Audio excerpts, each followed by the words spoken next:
Imagine knowing exactly what your students are learning and exactly which steps you need to take next. Join us in Down with the Reading Quiz to craft meaningful and productive formative assessments that move away from gotcha moments of basic recall and toward assessing what your students actually can do. In this 30-minute free masterclass, we'll share 3 powerful assessment keys that work for any novel at any time of the year. Head to shop.bravenewteaching.com/masterclass to sign up, and we'll also send you a free workbook to keep track of all your notes. Once again, that's shop.bravenewteaching.com/masterclass to nail formative assessments forever.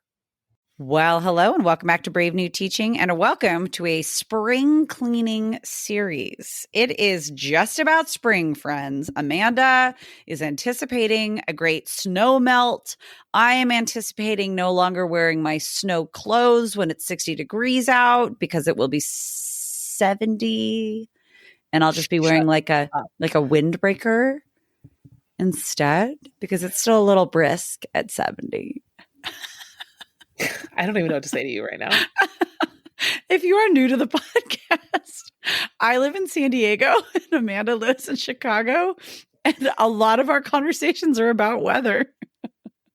Because it's just amazing. Like we're not in the clear. Like it's still possible that it will snow on Easter out here. Spring is such a weird, it's also one of my favorite seasons though, because even though that might happen, like it's going to disappear the next day because the next day is probably going to be 70. So like we can get snow one day and then 70 the next. And it's all kinds of twisted and crazy. But the anticipation for me is like Mother's Day, Mother's Day, Mother's Day, because that is our official Farmer's Almanac last anticipated date of frost. So that's when all my plants go out is Mother's Day. So that's the real countdown. You're waiting for May. And like I have had 90-degree Mother's Days. Like it's been like where anything and everything we decided to like early on or like in spring plant just gets fried because they're not ready for it. They haven't been acclimated to heat because it's so stinking hot. We are talking about none of these things today on this podcast episode, except that we're talking about spring cleaning. Not so much of our houses, but more of our teaching practices. You know, I do a huge classroom spring clean out because it's necessary by that time. Like I'm like a little pack rat all winter long and I just keep all of the random papers I don't need. And then it's like a big recycle party in the spring. Good for you. I don't do that. Yeah, you're just staring at me. So I was like, is she going to jump in? No. Are we talking? Is this a back and forth? I hate cleaning and spring cleaning. Oh, got it. I do like being on the other side of it, but it gives me so Once I start, it is the most freeing, like, and this goes away. And I like doing digital clean outs and just like getting rid of files. Inevitably, I'm upset with myself for getting rid of something I shouldn't have because I get a little overzealous, but that's okay. That's a podcast for another day. Today, we're talking our first of a 3-episode series on spring cleaning. Today, we are talking about instructional practices and strategies. Next week, we're going to be talking about spring cleaning our texts and topics. And then the third one in the series is going to be about spring cleaning curriculum and activities. What do we mean, though? Yeah. Let's talk about what we mean by this. What do we mean by spring cleaning our instructional practices and strategies? Well, when we were talking about this in our planning, of the podcast and where we're going, we had kind of gotten stuck on this conversation about this time of year. So again, our friends who are in the Southern Hemisphere, this is probably not going to help you right now. But the idea is that, mid-second semester, right? Springtime, you're pretty close to the end, which means you've done everything and everything feels a little stale, old, overdone. And you're just kind of like, I feel like you want new ideas because if you slow down right now, it's over. They're going to eat you alive. I mean, it's terrible. You getting to the finish line is work. And so we thought like, how can we help teachers just kind of refresh some old things, slap some, a fresh coat of paint on a strategy that's not going to be a huge effort, but it will definitely liven things back up as, right, the ground comes back to life too. Oh, I like what you did there. Well done, Cardinus. Waking things up, right? I like along it. with Mother Nature. It's kind of like, yeah, like what are the oldies but goodies? What can you lean back on that needs fresh eyes that you just haven't done in a while? Like, we're not talking about expending a huge amount of energy on something that is brand new, unless you're super into it. Sometimes I get a little pep in my step towards the end, but like not this year. So we're just being really practical about things that we have done before or things that are similar to things that we have done before that can breathe a little bit of fresh air into our classrooms. And today we're talking about delivering instruction with different practices and strategies. And actually, members of Happy Hour, this month, we're talking about the good old jigsaw, that strategy. So if you are a member of Happy Hour, make sure that you are paying attention to your feed for the podcast, because on Fridays this month, you've got some great jigsaw uses. The jigsaw is underutilized in my own classroom because I kind of forget about it sometimes. But today we've got some really good ones for you right here, right now. But first, we have to cue the music.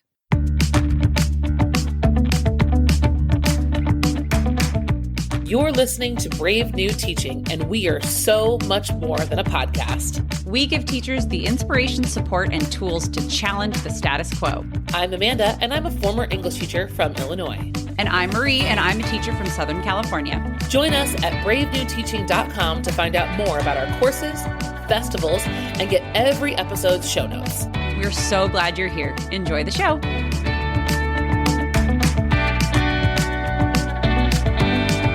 Okay, friends, when it comes down to talking about instructional practices and strategies and doing a spring cleaning, I feel like the first thing that we have to do is purge a little bit. By this time of the year, I need to purge stations. I've been doing, when I start putting my little place cards around the room, students like go, oh my God, stations. Oh, yeah. And a lot of it's because they just don't want to move their butts. And like when they see stations, they know that they're going to have to move every 8 to 10 minutes or so. And they get all crotchety about it. And like, I need to purge stations. I need to purge quick writes as the beginning of a week. Like it works really great until it gets old. What do you have to purge? Oh man, I didn't think about it. I know. I just slapped you with this one, didn't I? Well, it's good. I think my answer is though that I don't, and I should, because that's probably part of what makes teaching this. What I do, honestly, is I keep trying to do brand new things, thinking that that's the answer to enlivening the discussion and bringing things back to life. Is that I'm going to expend uber amounts of effort to make things completely squeaky clean and new rather than digging into the good oldies. But I don't purge anything. Well, I don't purge anything ever in like the non-metaphorical sense of this question either. So that checks out that I don't purge anything. Right. No, this all tracks. This tracks. Mm-hmm. This tracks very well. Well then, okay. So theoretically we've purged, right? Theoretically we've purged physically. We've purged mentally. We've purged. I have purged the things that I've been doing over and over and over and over and over again. And maybe I'm bringing back then the things that I've only done once. Maybe I've done a couple of times. Maybe it is new to my students, but it's not new to me. Like for me, that's the most important part, is it's not something that's new to me, but it's refreshed. And so I'm not wondering for any given strategy, how are students going to react? I've got it pretty dialed into my like teaching practice. I just haven't done it with these kids a whole ton. And then like I can bring these things in. So what are some things that you like to bring in that you think could help our listeners with some good spring cleaning refresh? Yeah. So speaking of stations. but like it's the use of it, right? It's, yes, it can be centers, it can be whatever, but it's the use and the way that we do it. Right. So for me, like spring, and this is going to be common, like I'm going to talk about this, I'm going to say this all over the place in these 3 episodes. For us, it is a very, like, we experience all 4 seasons here in the Midwest. And the spring really is a season where I feel like we need to make an effort for movement. And even though the kids don't want to, I feel like a lot of my strategies and texts and the things that I'm going to talk about are centered on this idea of physically getting back like alive in the classroom. And so this is not stations, but one thing that I love to do is a version of that. And it's a scavenger hunt. And so what I do with a scavenger hunt is basically stations, but spread throughout the school or spread throughout a new area. So one year I did a scavenger hunt in the library. One time I did it like kind of like in the hallways that were close to my room. And the scavenger hunt basically sends students to various stations to acquire information, to put it on a handout, and then bring it back for a debrief. And so I guess it's not really a scavenger hunt. It's a spread out stations activity. My favorite way of using it is with our good old friend, Flat Shakespeare. Love Flat Willy. So again, like you don't have to do this with Flat Shakespeare, but I like to use him. Like I hide 25 of him around the school, and every Flat Shakespeare is numbered. So when you find number 17 Flat Shakespeare and you flip him over, there's a QR code on the back, and you scan the QR code. The kids learn about iambic pentameter. They jot down a couple notes on their student handout sheet, and then they go find the next Flat Shakespeare until they found all the Shakespeares, scanned all the codes, filled in the whole sheet, and we come back to class and we debrief. And like that's one that I like to use as a way of like doing pre-reading Shakespeare and covering a lot of territory quickly. Yeah. And not spending 7 days on introducing Shakespeare, because what it really lets me do is it's very like basic knowledge. But what I really want to know is where are the holes? And that lets me like, it informs me with where I should spend my instructional time, and it gets them up and moving. So like the kids come back and everyone knows X, Y, and Z, but they were like, what is blank verse? And I decide, how much does it matter that they know what blank verse is? And so anyway, it works for a lot of different topics, but take your stations, make them a little bit smaller, spread them out, have a cute little doodle if you can, and let them go wild. Well, it's literally just taking like, so let's say, okay, my intro to Shakespeare stations, right? Like that we've talked about so many different times, 5 different stations, but make it 15. And each station has 3 steps along the way. And then it's a big scavenger hunt. Yep. So it's like the perfect example of like what the spring cleaning is supposed to be. Like it's an oldie that we've taken out, shined it up a little bit. And then, and for me, like the movement part is super important. I've had teachers do it. They said it's really good to do if you can get your library space. It's awesome. There's lots of places you can hide either your index cards or whatever you're using. Hallways are, every school's different, but I like it, and the kids like it, and they're on their own, and it's just a great day to watch them just do their thing, and it's useful information for you moving forward into whatever the unit might be. Yeah, and it's a great shakeup. It's exactly what it's supposed to be. This episode is brought to you by Curriculum Rehab, by us, the team here at Brave New Teaching. It is the first and only teacher PD of its kind, a course to help teachers like you by guiding you through creating your own personal framework for curriculum. You make it work for you, your students, and your unique situation, because nobody else knows what the kiddos in your classroom need the way that you do. Curriculum Rehab takes all of the resources available to you, all of the lessons, the assessments, the activities, all of the texts, everything that could possibly be there for you, and it helps you organize what you actually need in order to attain your teaching objectives. These are the strategies that Amanda and myself have used in our own classrooms, have developed over very long years of teaching and figuring things out, combined together to create this framework and these strategies that we can guide you through. This course will give you the tools you need for a complete curriculum overhaul, or to start from scratch. Wherever you are on that continuum, it does it all for you and with you on your timeline. So start today, do a little bit more in a couple of months, and then pick it up next summer. It's Teacher PD the way it should be, on your own time. Head to curriculumrehab.com/course for more information, or just head to the show notes for this episode.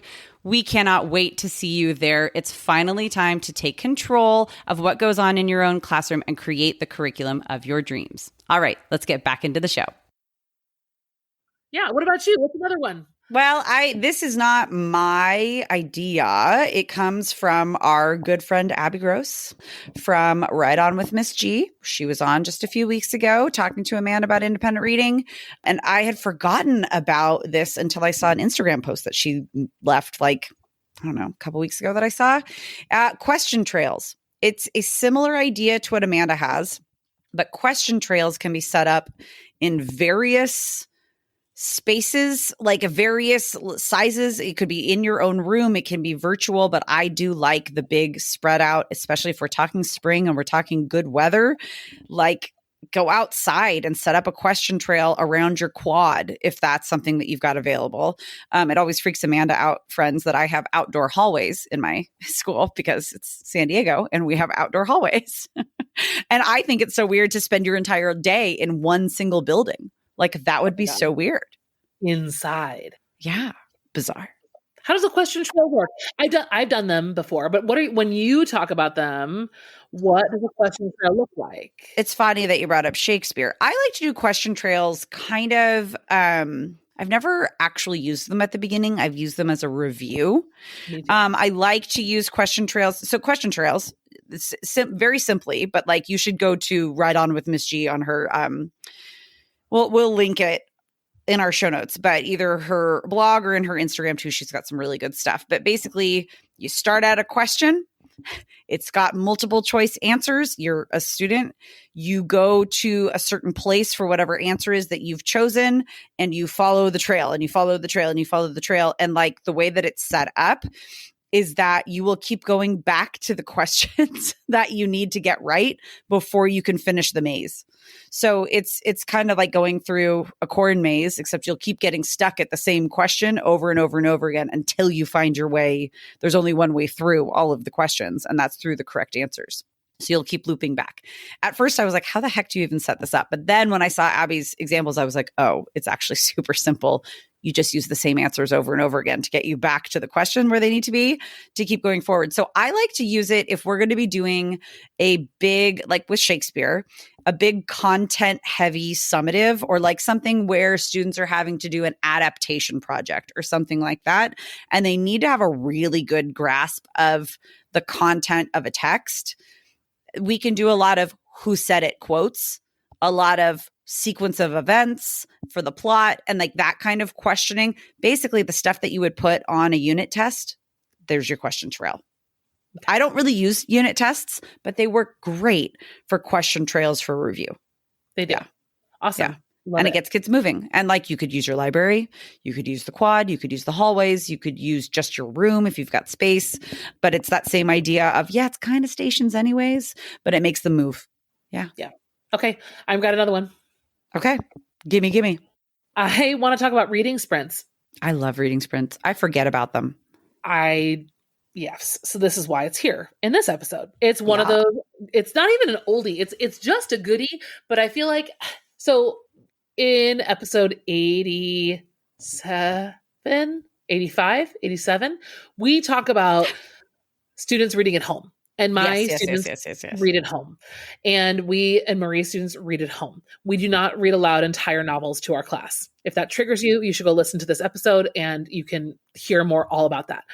With that said, I find that this season of transition, a lot of students kind of get lost in their rhythm a little bit, with winter sports ending and spring sports starting and musicals coming down the pike. They're kind of getting a taste of the end is near. It certainly doesn't motivate them to do more at home. Right. They get silly too. It's spring. They start to get all Twitter-pated, and like they remember that they have shoulders that have been covered up all winter long, right? Like, I mean, they all get the hormone soup starts happening too. So like, it's not just activities, it's also their mood changes and their attention starts going different places and they start smelling the flowers again. Yes. I love using reading sprints to bring everyone back to center again. Mm-hmm. And, it is time to read in class, but it's purposeful, timed, specific, right? That to me, it makes all the difference between, hey guys, we're going to just have a reading day, because that exact sentences come out of my mouth. And 5 minutes in, 7 minutes in, hey, get off your phone. Hey, I'm like managing all this undesirable behavior, forgetting that I had a strategy that would have curbed all of that. And by the way, I'll throw it in the show notes. I have a tool, like I have a template, I have a slide deck ready to go that you can use. Reading sprints gives kids that chance to get some reading done, but in a very focused kind of way, a reflective kind of way. And it just, I don't know, it just brings everyone back to center again. And I really like that in the springtime when things are feeling a little bit scattered. And like spring break is coming, like testing is coming, like you get more of those calendar shifts again. Yeah. You don't even see everyone all the time again. Like I know this is when I feel like a lot of my sophomores and juniors were getting asked to be on like committees for their next year, like for, different kinds of initiatives and programs and things. And there's a lot of sports stuff that like the 8th grade comes to the high school and like they get walked around. Like there's just a lot of that stuff going on. So I like reading sprints for, getting us all back together again. It helps students overcome some hurdles so that then they can feel like they've got enough stamina or momentum to read at home, right? It bridges the gap really nicely. Well, I have one more, which is a legit instructional strategy and like practice, which is to take and it's something I do at the very beginning of class that I like to bring back in as it's spring and we're starting to come to a close. It's group writing exercises to brush up on skills. I like at the beginning of teaching a new writing skill to use group writing. So like, I do the true, like think aloud, watch me do it, watch me write with me as a big group, write as a group, and then write on your own. Then at the end of class, like towards the end of the course, I like to bring back group writing exercises because it helps students re-engage. It helps them remember what they already know in a way that I don't know what I'm trying to say. But it makes them talk to each other too. So like the way that I'll do a group writing exercise at this point in time is probably pen or pencil to paper, single piece of paper in the middle of 4 students. And I say, okay, person number 1, here's your part of the writing. Right. Okay. Rotate papers. Okay. Person number 2, here's your part of the writing. And this has to be one cohesive paragraph or one cohesive piece, but it needs to be in everybody's individual handwriting. And so it forces them to talk to each other and to remember the things that they have let slip because we've gotten into like heavier, more involved. Like we'll just like do a group writing exercise of an intro paragraph. And it's something that they haven't brushed up on in a minute. And it makes them really like hone in on the stuff they already know. And it makes then the year-end summatives way better. I love that. And it gives me a quarter of the number of paragraphs to give feedback to. I love that. Yeah. It's great. And great samples. Like I love like taking a photo of those and throwing them on a Google slide deck and like then the whole class seeing, examples of this, examples of that. That's such a great way to have, even like review, even if you're not like classically reviewing for any of these like types of like exams, if you're doing SAT, ACT, whatever, I think it is a good time to really come back to the basics and see how far we've come. Yeah, totally. I enjoy it. All right, friends, we have come to the end of this first spring cleaning little moment. Yeah, we just wanted to give you some ideas to throw in. And like always, the hope is that, yes, you take these ideas and also you're thinking to yourself, oh, you know what? I know how I can put a new coat of paint on this instructional strategy. Like I know how to make this work so that it's actually just a little rejuvenating moment for you, rejuvenating moment for your students, but not more work for you. It's actually refreshing. Well, and here's the great news. We have a voicemail box set up, and we would love to hear from you about one of these strategies or a text or something that, is your brain is going, yes, but we didn't talk about it. Share it with us. Share it with the world. We would love to feature you on the podcast, sharing this little moment. Absolutely. And if you want to hear us talk about jigsaws this month, make sure you are a member of Brave New Teaching Happy Hour. You should be able to sign up wherever you are listening to this podcast. And if that is not working for you, head to bravenewteaching.com and join Happy Hour because we'd love to have you. We're talking sharpen your jigsaw this month. It's going to be great. As always, we love your reviews too. Don't forget, we really, really love to hear what's working for you, how the podcast is helping you, because when people search education podcasts, we want to show up in the search, but we also want your reviews to show up so people know what they're getting themselves into, and if they can really get a sense of the community that we have here. Yes, absolutely. We appreciate you. We appreciate your time, and we hope you have a wonderful week at school, friends.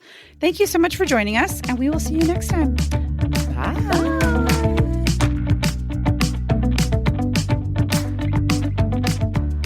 Thanks again for listening to Brave New Teaching. We'd love to keep the conversation going over on Instagram. And while you're there, check out the links in our bio for the most up-to-date events going on in the Brave New Teaching community. Thanks for being here and have a great week at school.